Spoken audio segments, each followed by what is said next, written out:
Cosa Vostra. L'intérêt de la seconde main, c'est que tu as déjà la décote. Si tu achètes en neuf, tu as une décote quand tu sors du magasin. Comme la voiture qui sort du garage. Quoi. Exactement. Quand tu en seconde main, vu que tu payes ta montre entre 30 à 50%, donc cette décote, elle a déjà été enlevée. Donc, dans l'absolu, oui, il y a des produits qui décoteraient encore plus, parce que la demande n'est pas là, et que nous, on est vraiment un passionné on a une quarantaine de salariés, on est des passionnés de monde, donc il y a le coup de cœur. Le coup de cœur n'est pas forcément rationnel par rapport à côté investissement, donc tu peux t'acheter une montre à 1 000 € qui en vaudra 800 € dans 2 ans, ou qui en vaudra 1 500 € dans 2 ans. Okay, donc ça existe. Mais par contre, vu que tu l'as acheté moins cher, tu as beaucoup moins de chances qu'elle baisse. Et l'avenir, parce que la cote des montres bouge beaucoup, l'avenir, on ne le connaît pas.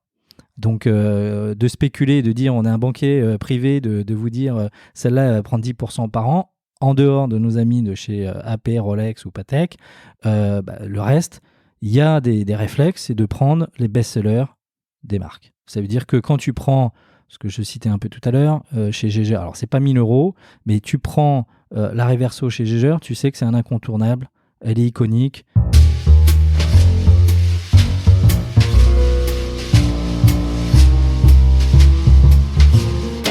Salut, je suis Mathieu Stéphanie et je vous présente La Martingale, un podcast qui vise à explorer le monde de la finance personnelle pour comprendre comment gagner à tous les coups, qu'on ait 200 € par mois à investir ou 5 millions sur son compte en banque.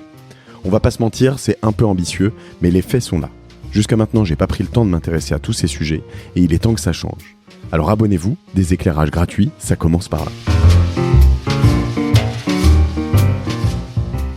Alors je suis ravi dans cet épisode un peu speed finalement, parce que tout s'est organisé comme ça en dernière minute, mais Maximilien, ça faisait longtemps qu'on parlait de toi ici et que je voulais absolument faire cet épisode, ce deuxième épisode sur les toquantes, les montres. Alors tu fais pas que ça, tu vas nous en parler. Maximilien Urso de Crésus. Salut Maximilien. Hello.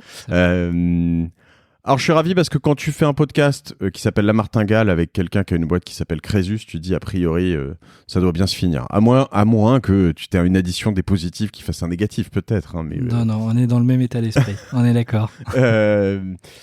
Et donc l'idée c'était, attends, je suis en train de me dire, mais attends, le plus égale plus quand même, non ? Toujours. Oui, Ouais. donc bon, on va y arriver alors du coup. Hein. Je reviens sur un épisode donc sur les montres. Le premier était avec Greg Blumenfeld, tu le connais je crois un peu. Oui, un petit peu. Ouais. Et Greg qui était venu nous parler vraiment de, on va dire, la crème de la crème des montres et les endroits où vraiment tu pouvais investir et on va dire potentiellement gagner beaucoup d'argent potentiellement. Il m'a expliqué un peu les listes d'attente, les grandes marques, donc 3 grandes marques, hein, Patek, Audemars Piguet, Patek Philippe et Rolex. Et dans ces grandes marques, si vous n'avez pas écouté cet épisode, quelques modèles qui font beaucoup plus rêver, en tout cas qui ont beaucoup plus d'attentes et de demandes que les autres. Et la rareté faisant que, alors rareté chez Rolex pas tant que ça finalement, mais faisant que en fait les prix augmentent et c'est presque des valeurs refuges. Hein, c'est un peu ça ? C'est exactement ça. En effet, c'est vraiment les 3 marques dominantes sur le marché. Et alors, il y a la rareté, il y a la spéculation, il y a le côté iconique porté par des stars de cinéma, par des célébrités. Donc, il y a tout un mix qui fait rêver et qui, avec les dernières années, on va dire les 10 dernières années, monte sans cesse. Donc pendant le Covid, l'année dernière, il y a eu la Paul Newman qui a été vendue aux enchères c'était 18 millions de dollars. Donc en effet, alors ça c'est la crème de la crème. Mais après, nous chez Crésus, on propose des garde-temps qui vont de 1 000 € jusqu'à 150 000 €. Donc il y a les 15 millions de dollars ou les 18 millions et il y a aussi des bonnes affaires à faire sur des montres à 2 000 €, à 3 000 €, etc. Alors, en effet, depuis que les auditeurs de La Martingale écoutent La Martingale, je ne doute pas que beaucoup peuvent se payer des montres à 18 millions, mais il en reste probablement un certain nombre, peut-être une majorité, qui ne peuvent pas. Et l'idée aussi, après ce premier épisode avec Greg, qui avait peut-être un petit peu, pour certains des auditeurs, qui leur avait peut-être fait penser que c'était vraiment inaccessible, tout comme un épisode sur l'art, des épisodes sur l'art que j'ai pu faire aussi par le passé. Je vais en refaire un bientôt, là, d'ailleurs, sur le sujet. Moi, ce qui m'intéressait en effet en te rencontrant et en parlant de Crésus, donc c'est crésus.fr. Vous avez des points physiques aussi? Alors, on a 6 points de vente. Ouais. On est national, donc on a un point de vente à Paris, à la maison mère qui est historiquement à Lyon, à Lille, à Bordeaux, à Aix. Voilà, donc l'idée c'était de se dire, en gros, Greg avec qui je parlais, c'est quelqu'un qui va souvent aller trouver des montres et le faire très bien d'ailleurs, de manière... je dirais pas artisanale, mais plus c'est son métier aussi, mais plus premium, plus. Vous faites aussi ça, mais vous brassez aussi un volume beaucoup plus important, évidemment, avec 6 boutiques. J'imagine que tu vends quelques montres par jour. Et l'idée, c'est de voir sur une masse plus importante et sur la durée, qu'est-ce que vous avez pu sortir comme métriques, est-ce que justement, sur une montre à 1 000 €, t'es forcément perdant? Est-ce que tu peux gagner un peu? Est-ce que tu gardes ta valeur, etc., etc. Est-ce que tu peux, toi, Alors, nous, Crésus, on est un expert de ce qu'on appelle des montres d'occasion ou de seconde main. Et donc, ce qui est la même chose? Ce qui est la même chose, mais vu que ça se développe de plus en plus, il y a un côté plus élégant qui est en train d'émerger de seconde main. Tu sais, il y a du wording de temps en temps qui évolue. Et maintenant, c'est plus seconde main. Avant, on disait occasion. Ou en anglais, il y a un terme qui est en train de naître qui s'appelle le CPO, Certified Pre-Owned. Oui. Donc voilà, seconde main, c'est le terme de plus en plus adéquat. Maintenant. Alors, si je ne m'abuse, deux choses. Seconde main, a priori, dans l'occasion, tu peux l'avoir de la 3e ou 4e main, donc peut-être que après là, je suis un peu picky, mais voilà. Et le CPO, alors tel que je le voyais, j'en avais peut-être parlé chez nous, un de nos clients que tu connais probablement, qui s'appelle Édouard Mélan, Moser, H Moser. J'adore leurs montres, moi, mais alors là, on est vraiment quand même sur du premium. Et ces montres sont en train de devenir cotées d'ailleurs, avoir vraiment des prix qui montent par rapport au neuf. C'est intéressant. Et chez Moser, on a travaillé avec eux sur leur site qui font les CPO, le Certified Pre-Owned, mais c'est la fabrique qui récupère c'est finalement un peu un concurrent qui récupère les montres, qui les rénove, nettoie, etc. et qui les recertifie. Tout à fait. Alors, le Certified Pre-Owned, naturellement, les marques peuvent le faire. Mais Crésus a un atelier avec 5 horlogers, on a les machines dernier cri, donc on authentifie, on remet en état, elles sont certifiées, elles sont garanties 2 ans. Donc la marque peut le faire, mais on peut prendre le parallèle avec l'automobile. Tu peux acheter une voiture d'occasion certifiée, remise en état, etc. par un garagiste indépendant qui est un pro Porsche ou Ferrari, etc. Ou tu veux que être puriste, tu vas que chez Ferrari ou Porsche. Donc la qualité de service est quasiment la même. Nous, on a des horlogers qui ont travaillé dans les plus grandes manufactures. Après, c'est le particulier qui choisit. Tu veux uniquement avoir affaire à la marque, très bien, ou tu peux avoir affaire à Crésus, qui est généraliste. Donc, tu n'auras pas que des Moser, tu peux avoir des Rolex, des Patek, des IVC, des Jaeger. Donc ça, c'est notre force, c'est d'être généraliste par rapport à une marque qui peut proposer que sa marque. Bien sûr. Et alors, j'imagine qu'il y a là-dessus une question de standing. Alors toi, avec 6 boutiques et un site aujourd'hui qui est quand même assez connu, tu dois avoir une sorte de qualité de tampon qui est intéressante. Je sais pas si tu vois ce que je veux dire, mais évidemment, quand tu vas en tout cas chez... mais même d'ailleurs sur une marque plus quelconque, chez Volvo, ils te disent il faut absolument faire tes révisions et tout ça chez Volvo. T'es sûr que c'est les bonnes pièces, t'es sûr que tout ça, etc. Sur les marques, j'ai l'impression qu'il y a un débat. Parce que selon les marques, alors un de tes confrères concurrents que je connais, mais qui font que Rolex, qui est dans le coin d'ailleurs, qui s'appelle Olivine, tu dois le connaître. Eux, j'ai l'impression qu'ils sont carrément en clash. Je crois que j'en ai déjà parlé ici, mais avec Rolex, en disant en gros limite, moi mon tampon il a plus de valeur que celui de Rolex, parce que Rolex fait n'importe quoi sur les montres. Il te change des pièces d'origine qui datent de 1970, des comment t'appelles ça, des écrans, des lunettes, des choses qu'il faut absolument pas changer, qui ont une belle patine, etc., etc. C'est quoi ton approche là-dessus? Alors, en effet, mais dans la seconde main, l'occasion, il y a plusieurs positionnements. Tu as les pièces de collection et tu as ce qu'on peut appeler ou pièces de collection vintage ou vraiment pièces très rares ou l'occasion récent. Donc en effet, les pièces de collection, ce qu'on recherche, c'est l'authenticité, c'est-à-dire la pièce d'origine avec tous les papiers, les boîtes d'origine, et que les pièces n'ont pas été changées. Donc dès que tu changes, tu as un cadran de service, dès que tu as changé la lunette, ça perd de la valeur. Donc les puristes, et parce qu'il y a un marché là-dessus, de spéculateurs et de collectionneurs, disent non, c'est pas la pièce d'origine, donc la pièce, elle perd la valeur. Donc ceux qui sont vraiment pointus dans ce business-là, sont très mécontents quand tu demandes un service à Rolex et que Rolex te change des pièces que tu n'as pas demandé, ou au lieu de faire une révision, te change des pièces alors que tu demandais juste de réviser la montre. Nous, on travaille de temps en temps sur des pièces vintage, mais notre cœur de métier, c'est l'occasion récente, donc on a moins ce souci-là, c'est-à-dire on remet en état les pièces, on les authentifie, on les remet en état, c'est-à-dire qu'on ouvre toutes les montres, on vérifie que les mécanismes, naturellement, les huiles, etc., fonctionnent. On polit les montres très légèrement.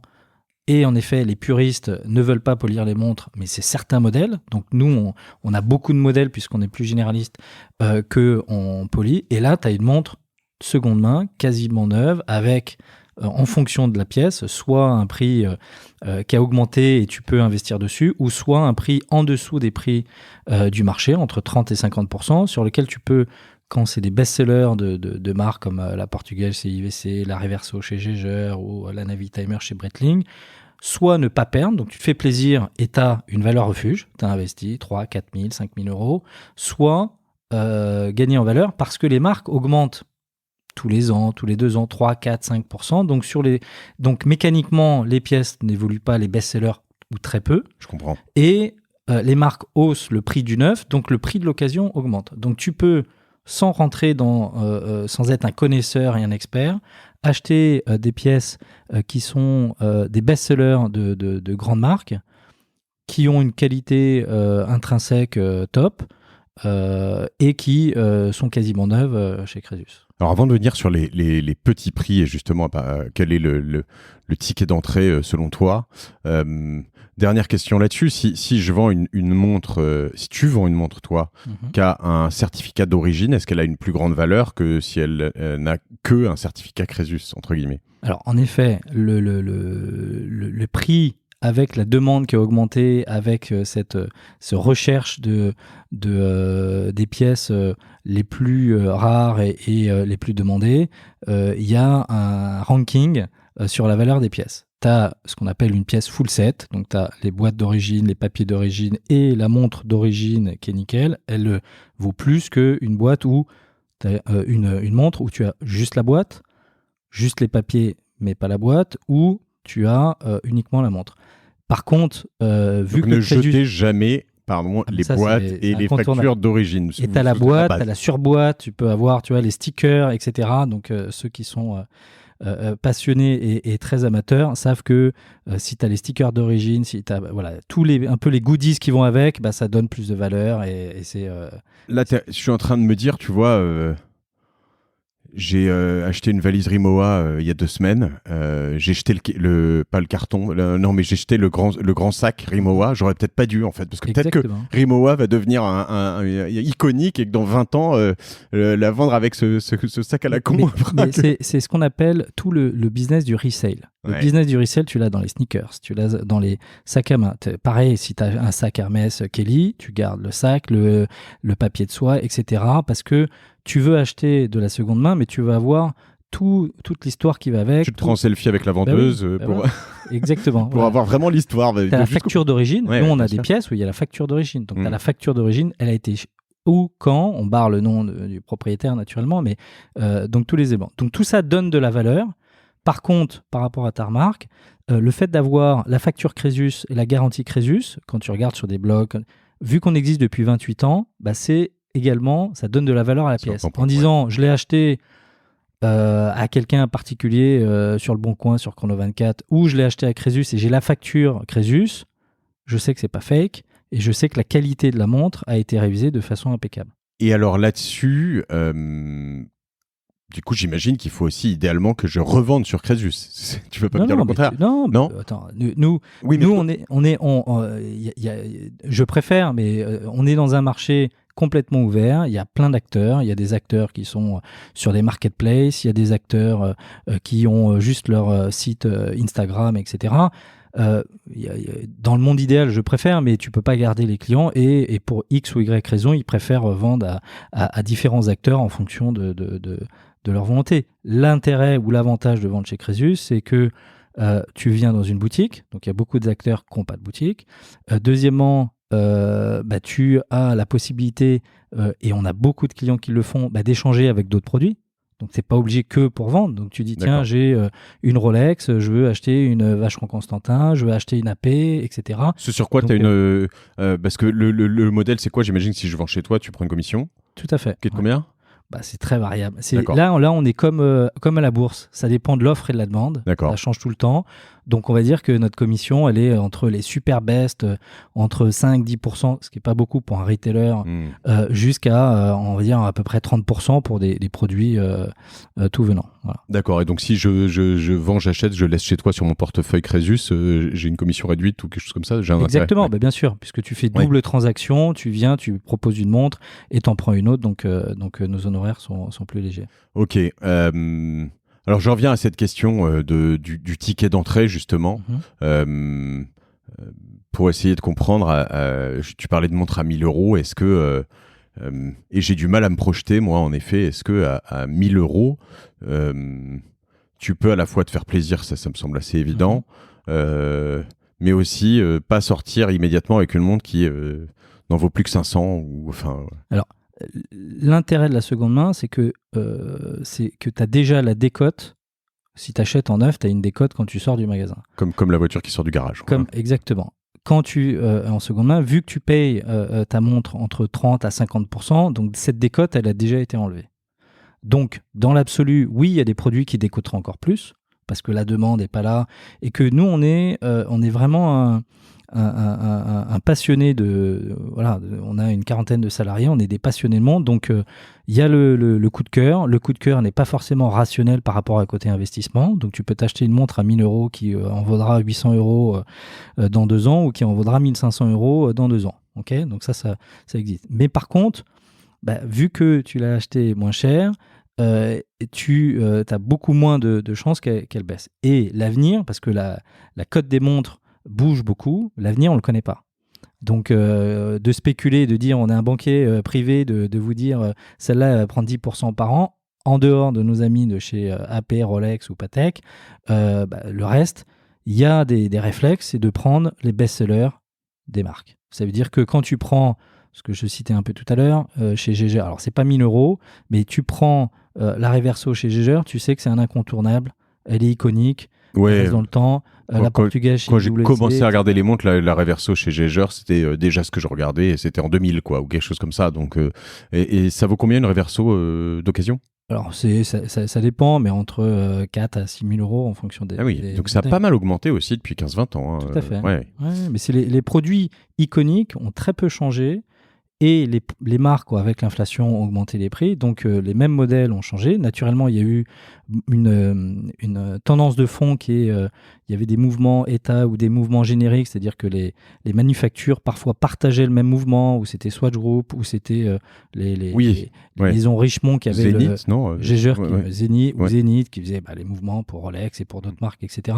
Et de plus en plus, puisqu'il y a eu un engouement et un développement du secteur horloger, chaque manufacture, pour pas être dépendant de Zenith ou de Eta ou de Swatch Group, a créé sa propre manufacture. Donc naturellement, ça augmente le prix, puisque vous développez, vous avez moins le volume, donc tu amortis les coûts de fabrication. Par contre, ça donne un côté unique. Donc quand tu achètes la nouvelle IVC avec le mouvement manufacture, elle vaut plus cher, mais elle est un peu plus rare, etc. En parlant d'IVC, pour moi, c'était aussi, ça faisait partie des gros du secteur, etc. IVC, c'est pas un bon investissement? Si, c'est un bon investissement sur la portugaise de chez IVC, qui est le modèle iconique. D'accord. Après, tu as d'autres modèles où c'est beaucoup plus difficile et il y a une plus forte décote. Alors, vous allez m'entendre un peu prochainement tous parler de value investing, parce que c'est mon gros dada du moment. Ça fait quelques temps que j'écoute des podcasts et que je lis des livres autour du value investing. Tu connais ça, Maximilien? Tu vois de quoi je parle ou pas? Non. Donc, le value investing, c'est, on va dire... l'école de Warren Buffett, je crois que c'est Graham, son maître à penser, etc. L'idée, c'est de se dire, en gros, t'as le gros du marché qui va sur des Submariner chez Rolex, t'as tout le monde qui va là-dessus. Et en fait, si tu veux bien investir, alors là, eux, ils parlent de bourse généralement, ou d'entreprises sur lesquelles ils prennent des seconds marchés ou de la fusion-acquisition. Et ils vont racheter des valeurs sous-cotées, voire largement sous-cotées, dans lesquelles personne ne croit parce que c'est un peu has-been, parce que c'est des belles endormies, parce que je sais pas quoi, qui ont souvent des bons fondamentaux ou du cash en réserve ou des assets ou des choses comme ça, mais qui n'ont pas un très bon chiffre d'affaires ou qui ont une mauvaise équipe de management. Enfin voilà, ils trouvent différentes raisons et ils rentrent dedans en se disant, moi j'y crois à fond. Est-ce que tu crois qu'on peut faire ça dans les montres? Parce qu'en fait, si j'applique exactement ça aux montres, je me dis finalement, je pourrais, même si c'est probablement plus sûr, mais je pourrais essuyer tout mon premier épisode sur les montres et dire en fait, finalement, c'est peut-être pas chez Audemars Piguet, Rolex et aide-moi, Patek, voilà, que je devais faire les très gros coups, mais ça pourrait être sur un truc où, enfin, je sais pas, Moser, tu vois, j'en sais rien, mais tout à fait. Est-ce que tu crois que c'est possible de faire ça? Il y a des gens qui font ça? Alors, il y a des gens qui le font, mais en effet, après, il y a un temps long. Ouais. Parce que la différence, c'est que Patek, AP et Rolex, c'est très liquide. Tu achètes, tu attends un an, tu prends 10 ou 15% et tu es sûr de la revendre. Au jour d'aujourd'hui, ça marche comme ça. Et si tu gardes plus longtemps, tu fais x2, x3, ce qui est assez phénoménal. Donc après, il y a des marques qui sont en train de monter. Il y a FPS Journe, par exemple. Alors, les budgets sont... Tu as dit comment? FP Journe. D'accord. Qui est une marque qui est en train de monter. Donc, tu as des petites marques où tu te dis, en effet, c'est sous-coté. Après, c'est le temps long. C'est-à-dire que c'est les investissements où tu te dis, je ne peux pas la revendre l'année prochaine, donc il faut que j'attende 3, 4, 5 ans.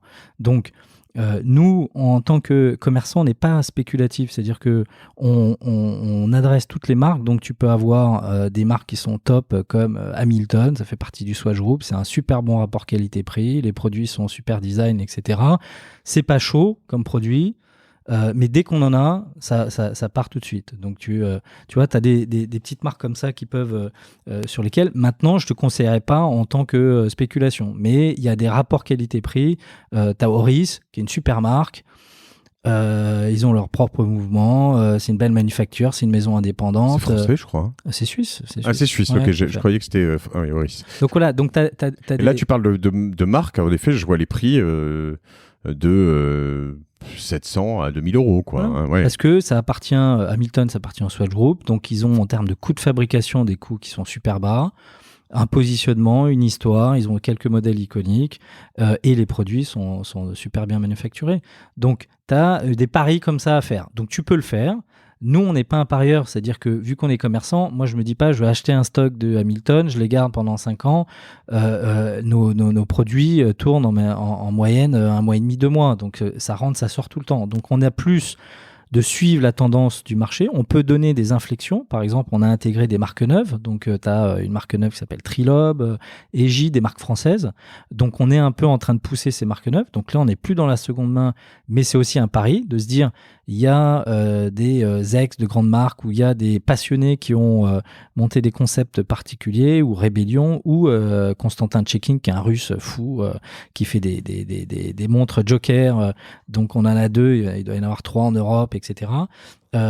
Donc, on le fait, le pari, tu vois. Et c'est ça qui est passionnant, c'est qu'il y a un univers qui est hyper large. Il y a beaucoup de marques qui se lancent avec Kickstarter également. Donc on suit tout ça. On peut pas traiter tout, mais tu as aussi un côté business, valeur sûre.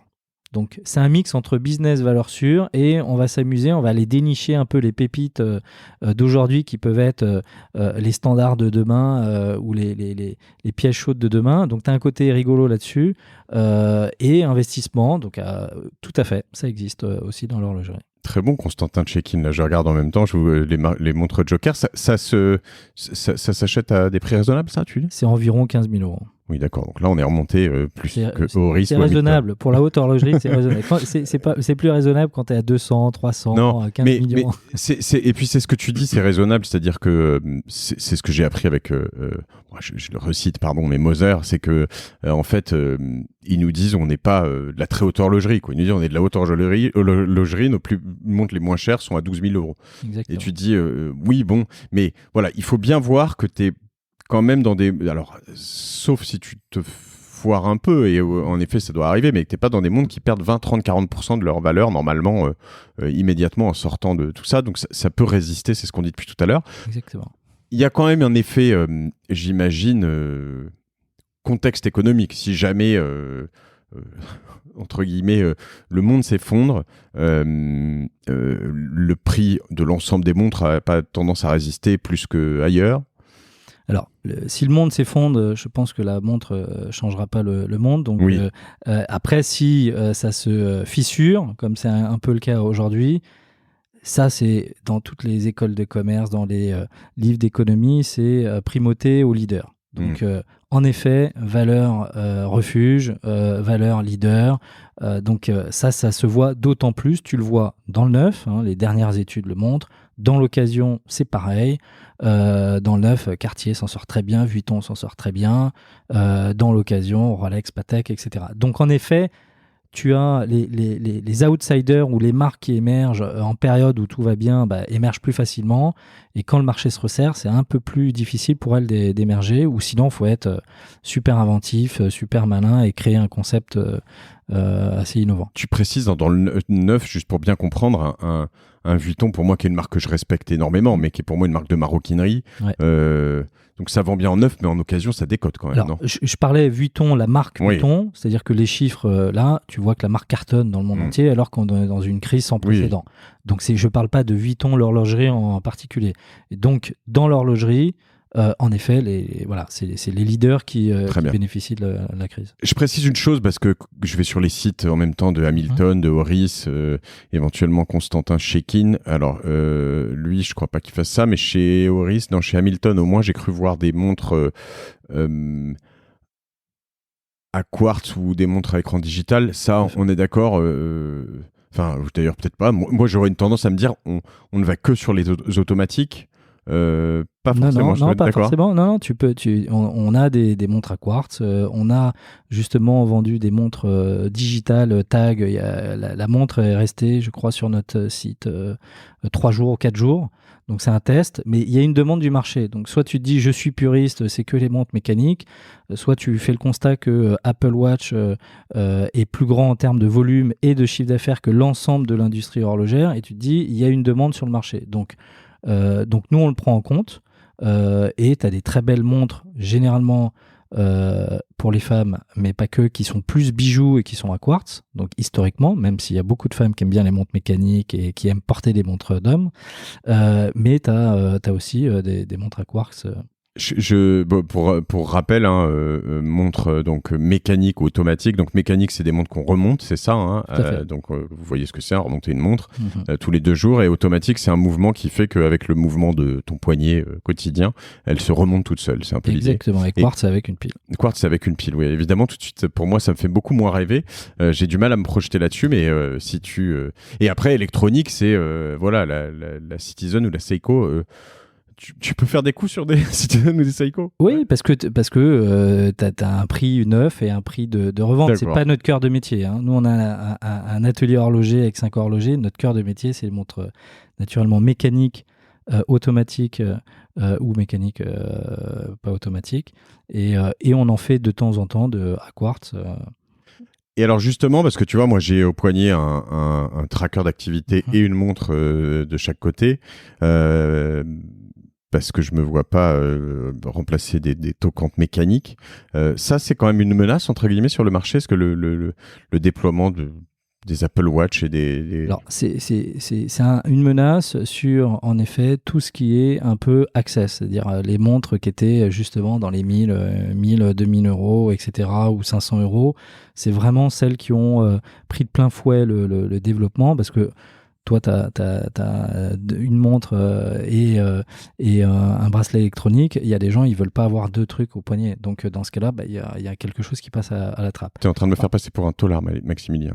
C'est pas un bracelet électronique, c'est un tracker d'activité. Un tracker d'activité. et donc, moi, j'ai vu des gens qui avaient une Rolex et une Apple Watch et qui avaient les deux. C'est assez rare. Ouais. Donc généralement, tu choisis l'un ou l'autre, et en effet, vu que tu as le tracker qui traque toute la journée, soit tu as les deux, ou soit tu choisis l'un pour l'autre. Par contre, avoir une belle montre, c'est un autre état d'esprit. C'est-à-dire que tu te fais plaisir, tu as un bel objet, et tu peux en avoir plusieurs, tu changes en fonction de tes tenues, de tes états d'humeur, le week-end, la semaine, tu travailles, etc. Donc il y a un côté de se faire plaisir, parce qu'on parle d'investissement, mais pour nous, ce qui est très important, c'est de se faire plaisir. Et on a beaucoup de clients qui achètent très souvent des montres chez nous, changent, ils achètent une Vacheron, après ils remplacent par une Rolex, après une AP, etc. Font une plus-value au passage ou pas, ou s'autofinancent, et changent régulièrement de montre. Donc ils viennent nous voir tous les 2 mois en disant tiens, j'ai vu, vous avez cette montre-là, je change, j'en prends une autre, etc. Donc tu as un côté collectionneur, amateur de belle mécanique, tu as un côté un peu changement de style, etc. Donc ce côté-là, tu le retrouves moins dans les smartwatches. Il y a des histoires de bracelets, j'ai vu aussi récemment que tu pouvais avoir des bracelets connectés, mais pas la montre, entre guillemets. C'est-à-dire, Alors, en effet, il y a certaines marques, il y a Tag, il y a Montblanc, il y a d'autres marques qui ont fait un hybride. Je crois qu'il y a Frédéric Constant aussi, qui font un hybride en disant la montre est mécanique, je ne veux pas dénaturer le mécanisme, comme tu me dis, un peu puriste, je veux pas porter une montre électronique, donc je mets un composant électronique dans le bracelet qui permet d'avoir tout le tracker et de ne pas avoir plusieurs objets sur mes poignets. Et tu as aussi cette tendance. Je n'ai pas les chiffres si ça marche beaucoup ou pas, mais en effet. À noter aussi, en particulier bracelet métaux, tu gardes le bracelet d'origine toujours. C'est ça aussi, c'est important. Enfin, je veux dire, si tu changes de bracelet à un moment... Alors, nous, ce qu'on fait, c'est ce qu'on appelle un peu les montres Frankenstein. Tu peux, dans l'absolu, remonter une montre avec plein de pièces détachées de partout et dire elle est authentique, d'origine. Nous, on ne fait pas du tout ça. Dès que la montre a un niveau de qualité qui est irréparable, c'est-à-dire le bracelet, il est distendu, les pièces, on ne peut pas récupérer le cadran qui est trop choqué, il y a un énorme choc, on n'achète pas. Parce que malheureusement, à un moment donné, c'est pas magique, tu peux pas tout récupérer. Donc il y a un service qualité, c'est-à-dire que on refuse à l'achat, et c'est un gage de qualité vis-à-vis de nos clients, 70% des produits qu'on nous propose. Donc 7 sur 10, on dit non, soit il n'y a pas de demande, soit votre produit, il a été pas assez bien entretenu ou trop choqué, donc on peut pas le prendre. Alors, on va voir toutes les pièces d'origine, comme tu le dis. Il y a aussi un nouveau phénomène qui apparaît. Alors moi, ça me plaît énormément. Je kiffe. Et là, tu vois, tu parles de... alors pardon, je sais pas du tout, je présente pas, c'est pas du tout tes concurrents du tout, mais c'est différent. Et je regardais tout ce que tu faisais là, et je trouve qu'il y a vraiment plein de choses merveilleuses, et je suis surpris de certains prix d'ailleurs sur Crésus. Mais tu vois cette mode du comment on appelle ça, des motos qui passent comme Blitz Motorcycle, ou voilà, que tu fais repasser dans des et qui sont en fait refaites de fond en comble, mais complètement pimpées en fait. Tout à fait. Et alors sur mon podcast Génération Do It Yourself, j'ai invité Romaric André, seconde, je sais pas si tu vois ce qu'il fait. Lui, il récupère des vieilles montres et il les pimpe un peu. C'est un peu comme ce qu'on fait sur les motos, Café Racer et tout ça, c'est ça, je crois. Hein, mais et il va te rajouter un détail différent. Voilà. Tu crois que ça, on peut à un moment se dire que, en fait, ce que je vois moi, mon imagination là-dessus, c'est de me dire, ce marché dans l'ensemble, quand je t'écoute, il a, 200 ans max à peu près, pour les plus vieilles marques de montres. Et depuis 50 ans, ça commence à se marketer un peu différemment. Voilà, depuis 20-30 ans, si j'en crois mon premier épisode avec Greg, ça commence à se trader d'occasion, etc. Et donc là, il y a des nouvelles marques qui apparaissent. Donc il y a tu le disais là, tout à l'heure, des coups à faire là-dessus. Est-ce qu'il y a des nouvelles modes qui peuvent apparaître comme ça, avec peut-être des sortes d'artistes ou de gens qui vont faire coter des montres, mais différemment? Alors en effet, mais c'est pas que la montre, tu as le côté personnalisation. je veux ma montre à moi. Donc, soit tu le demandes chez la marque en neuf et tu fais une personnalisation. Il y a quand même beaucoup de marques de niche qui sont très peu connues, qui font des marques personnalisées, qui valent des centaines de milliers d'euros, etc. Et tu peux le faire sur des montres à 10 000 euros et tu veux la pimper et la transformer. Sauf que, en effet, tu as quelques acteurs qui arrivent à le faire bien. Si tu le fais sur des modèles iconiques, tu peux perdre la valeur. Nous, c'est pas notre créneau, mais tu es dans une démarche de personnalisation de plus en plus, d'avoir le produit unique, donc tu peux l'avoir. Donc, ça fait un peu partie des tendances qu'on suit et on se dit, tiens, est-ce qu'on y va ou est-ce qu'on n'y va pas? Est-ce qu'on y va tout seul? Est-ce qu'on y va avec un partenaire? Pour l'instant, on regarde un petit peu ces approches-là et moi, je trouve ça très intéressant pour justement donner un peu de fraîcheur et un peu un angle différent à notre métier. Très bien, parce que ça, j'avoue que ça me titille un peu. Il y a un côté très, à la fois un peu arty et à la fois un peu personnalisation. Ouais, tu fais des partenariats avec un artiste, et tu fais une série limitée. Et il faut savoir que dans les... alors, c'était pas artistique, mais... dans les produits qui sont très recherchés, parfois ce sont des produits Rolex ou Patek avec le logo du distributeur, Tiffany aux US, etc. Et c'est des pièces qui sont hyper rares, donc c'est un peu du pimp, même si à l'époque c'était pas pimpé, mais il y a une petite touche spécifique parce que c'était le logo ou la signature du distributeur. Tiffany vendait une Rolex avec son petit logo quelque part, et comme il n'y en a eu que 2000 vendus, ou je sais pas, je dis un truc comme ça. C'est hyper rare, et donc les prix sont 3 fois, 10 fois plus chers. Ok. Et ça, vous en avez qui passent aussi chez vous de temps en temps, du coup? De temps en temps, tout à fait. Et comment je fais chez toi? Je peux me mettre des alertes sur certaines montres spécifiques? Exactement. Alors, chez nous, on a notre site où il y a en permanence quelques centaines de montres. On va avoir 500, 600 ou 700 produits en permanence. Et après, tu as un système d'alerte où s'il y a une référence que tu recherches, tu mets l'alerte et dès qu'on a la montre, tu reçois un email avec la montre. Parce que on n'a pas de catalogue permanent. Donc les montres, nous on achète à peu près 300 montres par mois. Donc tu as à peu près 50, 70 nouveautés par semaine. Donc ça bouge en permanence. Et après, si vraiment tu es très motivé et qu'il y a un modèle spécifique que tu recherches, on a un service de conciergerie où on va te chercher la montre dans le monde entier par rapport à ton besoin, parce que parfois c'est la montre que tu as perdue, la montre tu veux une année spéciale parce que c'est l'année de ton mariage ou l'année de tes fiançailles, etc. Et dans ce cas-là, on n'est pas sûr de l'avoir même en attendant 2-3 mois, donc on peut aller la chercher chez nos confrères dans le monde entier ou partout en Europe. J'imagine qu'il y a certains modèles où en fait, dès que tu envoies la notif que tu en as une, ça part tout de suite, quoi. Ah, c'est ça. Il y a des modèles. Bon, on les connaît. Et quand. Donc, nous, on a un système de réservation. Donc, tu réserves tout de suite la montre. Et quand elle est réservée, tu as quelqu'un qui nous appelle tout de suite après en disant mais je l'ai vue, j'ai voulu la réserver, je peux pas. Et donc, bon. Voilà, c'est parce que tu as un numéro de téléphone, là, 04 72 32 20 00, dit sur le site. Donc, vous devez vous faire harceler de temps en temps. Je me suis inscrit. Je n'ai pas encore mis d'alerte, mais je me suis inscrit. On va voir un peu tout ça. Ouais, mais une alerte. C'est top. J'avoue que après le dernier épisode avec Greg, j'étais un peu assez bouillant sur donc Patek et Audemars, parce que je me disais il doit y avoir des choses à faire, mais c'est quand même un petit ticket, quoi. Faut y aller.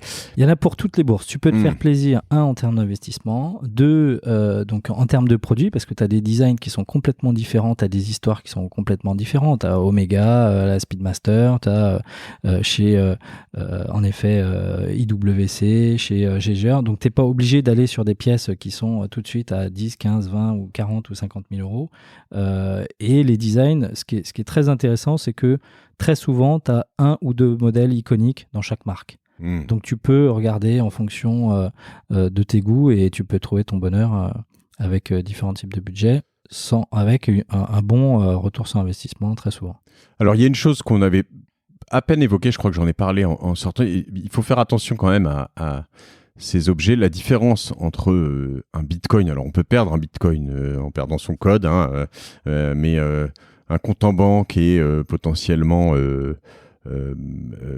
oui, une montre, un lingot d'or, ou, voilà, c'est que ce sont des objets physiques qu'on peut se faire voler. Il ne faut pas l'oublier. Alors, ça, on peut les assurer, je crois, hein, les montres. Alors, on peut les assurer. Tu peux les assurer avec ton assureur, assurance de domicile, tout à fait. D'accord. Quand tu en as beaucoup, beaucoup ont un coffre chez eux ou un coffre à la banque, donc après, ou au bureau, et après, tu joues pour en effet le sécuriser. Donc, c'est des produits précieux qui prennent pas beaucoup de place. Donc, forcément, c'est assez facile que ça disparaisse, mais...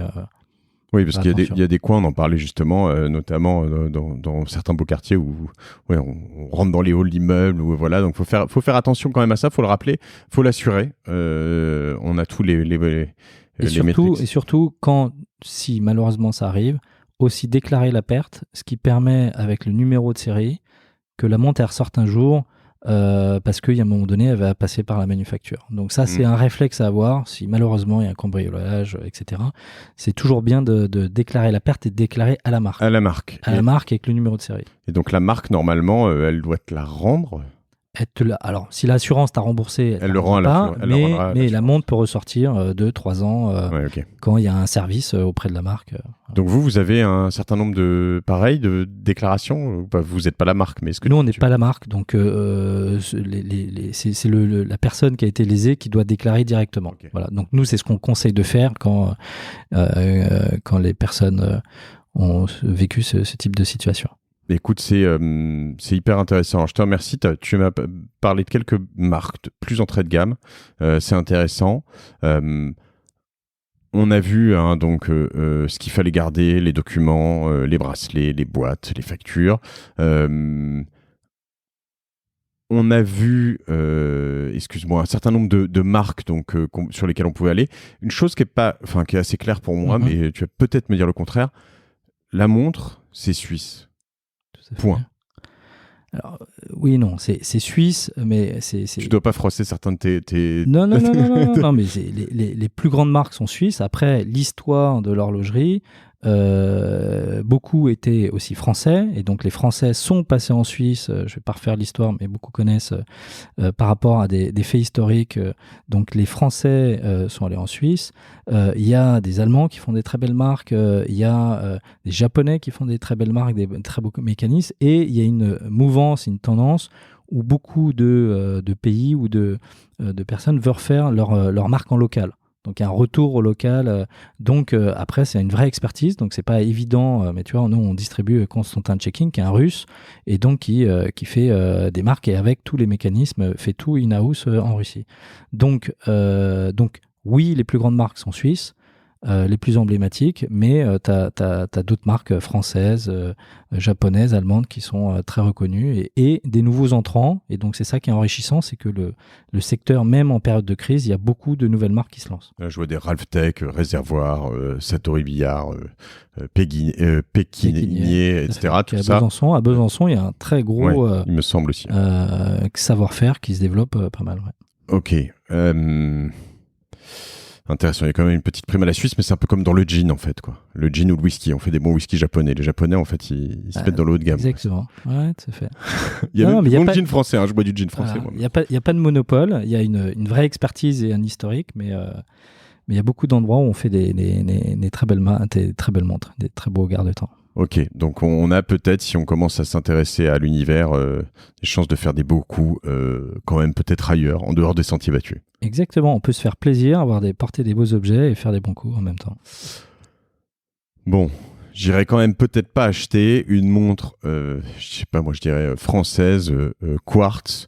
Alors tu vas me dire si tu peux acheter une Dior, etc. Mais tu risques quand même de sortir d'une boutique avec une bonne montre qui vaut un quart du prix que tu viens de l'acheter. Ça arrive ça aussi. Alors, nous, on vend des Dior qui doit vendre, je pense, en effet, à des prix très compétitifs. Donc, même chose. Alors, c'est plus des montres bijoux que des montres horlogerie. Il faut les acheter d'occasion, quoi. On les achète d'occasion et tu fais une très bonne affaire. Et tu as une très belle montre et ça marche très bien. Et sachant que c'est quand même un marché où, quand tu offres, on est d'accord, une montre d'occasion à quelqu'un, c'est pas forcément cheap, quoi. Alors, c'était un peu la vision auparavant. Donc, il y avait le côté, je m'achète un produit d'occasion parce que c'est un bon plan.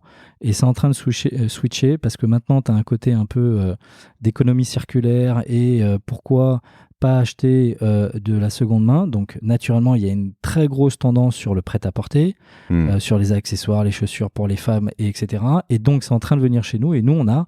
Là, moi, j'ai un ami qui, cadeau de mariage, 30 ans de mariage, il achète une montre pour lui, un bijou pour sa femme, et c'est d'occasion. Et naturellement, il faut avoir toute l'expérience qui va avec. On vous reçoit, il y a du conseil, tu as des produits qui ont un packaging qui est top, etc., d'origine dans la majeure partie du temps, ou avec des boîtes Crésus. Donc, c'est en train de disparaître, cet a priori.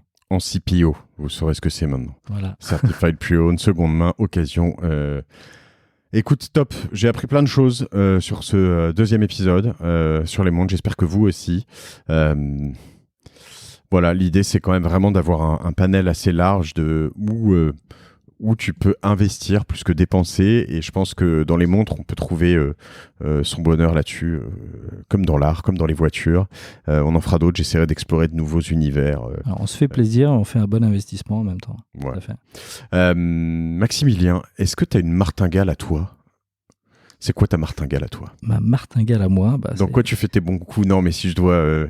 Je suis tellement pris par mon business que j'ai réfléchi parce que j'ai plein de copains en effet qui ont des martingales à côté de leurs activités, mais ma martingale c'est Crésus, c'est mon activité, et j'ai une autre société qui s'appelle Efficio aussi, donc ça m'amuse, et en même temps on fait du bon business, et ce qui est pour moi la bonne martingale, c'est que nos clients soient contents et reviennent nous voir. Donc voilà, c'est de voir leurs yeux qui pétillent quand ils achètent un beau garde-temps. Tu en achètes des montres ? Bien sûr. Combien par an ? Je sais pas. Alors j'en ai beaucoup acheté, et maintenant je fais comme mes clients, c'est que j'échange. Donc je change l'une par l'autre, et voilà. Mais de temps en temps il y a un coup de cœur, hein, donc voilà, donc ça se contrôle pas. Super, bah voilà, on retrouve tout ça sur crésus.fr. On peut te suivre peut-être sur LinkedIn, Instagram. Sur LinkedIn, Instagram, Facebook. D'accord. Crésus, ouais. Donc très bien, Crésus, vous cherchez. Et puis sinon, Maximilien Urso, URSO, ça vient d'où ça ? Ça vient de Sicile. De Sicile. Voilà, franco-sicilien. Très bien, je suis dans une île pas loin, moi. Merci Maximilien, c'était passionnant. On se rue sur Crésus et on essaie de battre les autres sur les alertes pour être le premier à avoir les bons plans. À très bientôt sur la Martingale. Merci à vous tous de suivre la Martingale.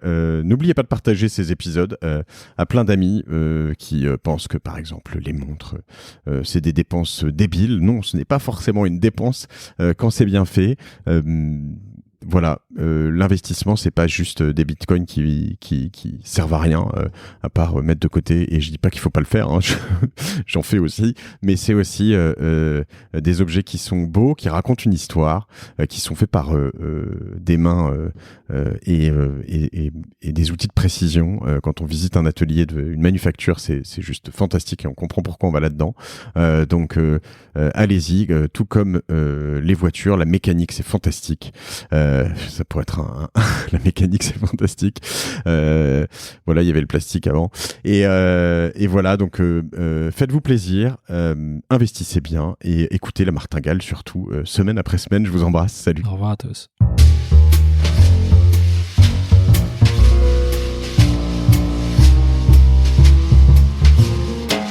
Merci d'avoir écouté la Martingale jusqu'au bout. Si cet épisode vous a plu, n'oubliez pas de le partager autour de vous, de vous abonner à la newsletter sur lamartingale.io, et si vous trouvez 5 petites minutes, de mettre une note 5 étoiles ainsi qu'un commentaire sur Apple Podcast. Ça nous aide beaucoup pour remonter dans les classements.